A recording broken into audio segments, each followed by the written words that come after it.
In business, in investing, and in life, the difference between success and failure often doesn't lie in what we know, but in how we perceive what we know.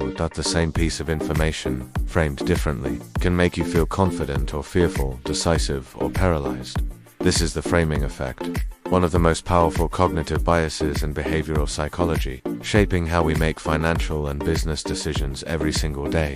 Imagine you're an investor offered two strategies. Option A: this strategy has an 80% success rate. Option B: this strategy has a 20% failure rate. Mathematically, they're identical, but emotionally, they're worlds apart. 80% success feels safe, reassuring, promising. 20% failure feels risky, dangerous, uncertain. That difference is framing. The framing effect happens when the same information, presented in different ways, triggers completely different emotional and behavioral responses. We don't react to facts, we react to how those facts are told.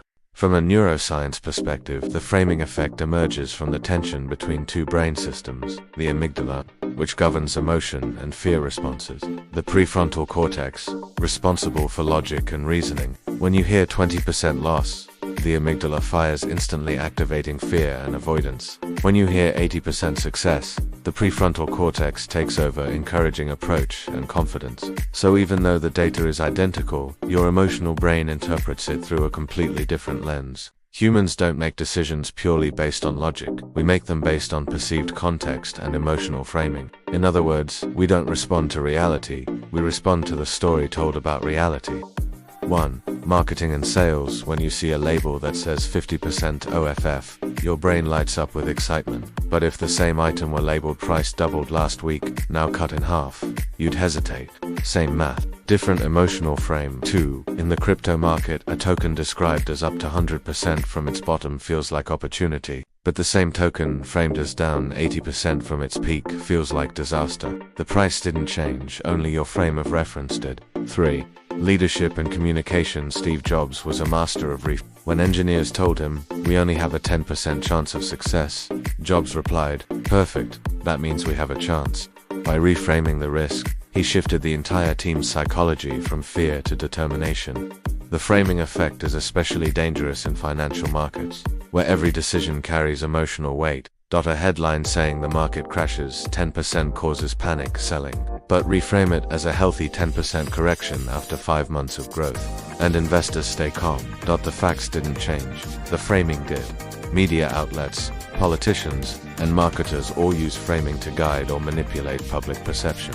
Investors who fail to recognize this end up reacting to words, not reality. Strategy 1. Separate language from data. Whenever you hear a statistic, an investment pitch, or a news headline, ask, if I strip away the emotional wording, what's the raw data? Example: market drops 20%, gives means prices are now 20% lower than before. The real question becomes, is the asset still fundamentally valuable? Build a habit of translating emotional language into neutral data. Strategy 2. Reverse the frame. When someone says 70% chance of success, ask, what does the 30% failure look like? Reversing the frame exposes the full reality and prevents blind optimism. Warren Buffett famously said, "Be fearful when others are greedy, and greedy when others are fearful."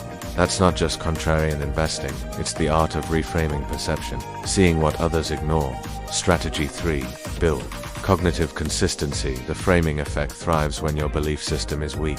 If you don't have clear principles, you'll adopt whatever frame others present to you.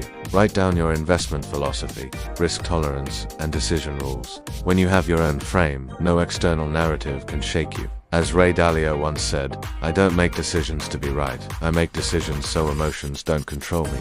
That's the mindset of someone who understands human behavior instead of being ruled by it. Asterisk.